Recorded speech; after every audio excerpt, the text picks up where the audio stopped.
30 years ago, dinosaurs ruled the earth.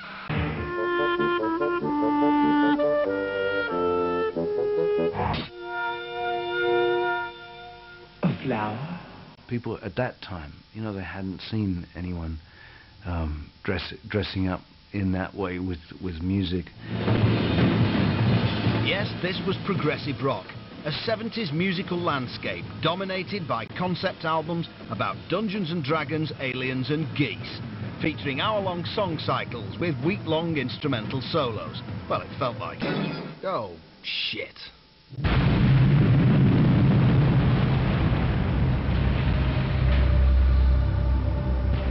Tonight we cast our minds back through the mists of time and excavate our progressive rock top 10, based on eons spent in the UK album charts.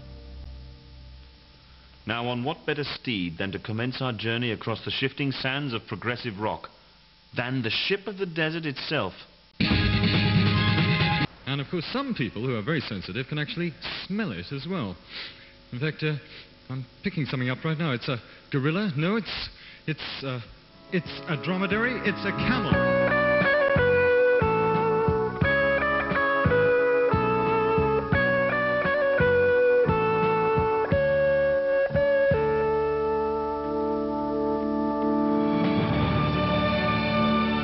Guildford, 1971. A rock and roll desert except for a small oasis of prog and a three-headed creature lacking one vital organ. We all thought about it and said, well, you know, we need a keyboard player, so we put an advert in the Melody Maker, and I think Pete Bardens was the only one that answered it. We hooked up, got together, had a rehearsal, and I think it was love at first sight. I like to feel that was the case. I'm sure it was.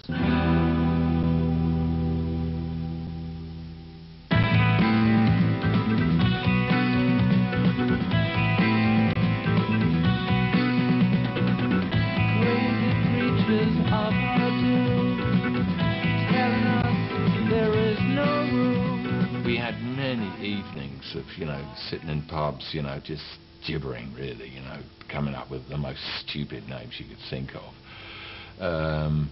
And then I think Andy came up with Camel. And we all thought, yeah, that's quite nice. They're funky animals. And the sort of desert imagery appealed to us. And so the beast was born. But what appealed to the band's manager was the possibility of product endorsement from a well-known brand of fags. The sleeve of Mirage was the Camel cigarette packet. Well, the European Camel cigarettes loved it. You know, they said, oh, this is fantastic. And all the while, the band were very uncomfortable with it. It's not a very good association, you know, music and lung cancer. Especially when I think 5 or 6 shady guys came down to the studio from Camel cigarettes. They were saying things like, well, I think this should be called a pack of 20. You know, that hardly sounds like a song title. You know, it was just stupid, and we just said, well, I don't think this is going to work out. With their cigarette sponsorship up in smoke, the band got on with the business of prog. Yes, a concept album. And so, the Snow Goose was hatched. 2 sides of vinyl inspired by a children's book about a bird, but with no vocals. We all got into this meeting in New York, you know, and told them about the album. Yeah, it's great, one big piece of music, and you know, all these faces were...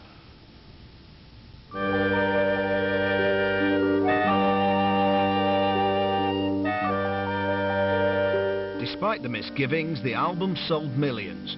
Woodwind rocked.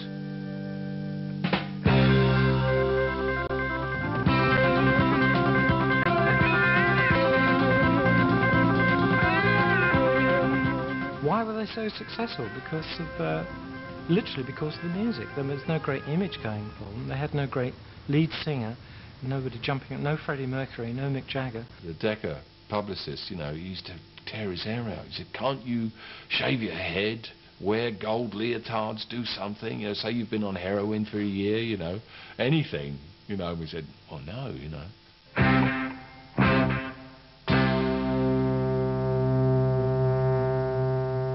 Peter Bardens left to twiddle his knobs elsewhere in 1978, so Latimer and Ward were left to come up with a new concept. By 1992, Andy Latimer was the only original member of the band left. I was left with nothing, really. I was left with just a name, no band, nothing. And the name, almost at that time, was a curse, too. You know, everybody in England was going, oh, Camel? Old dinosaurs, you know.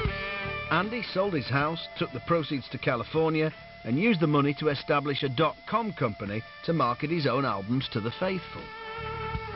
His latest, a concept album about a camel in the desert.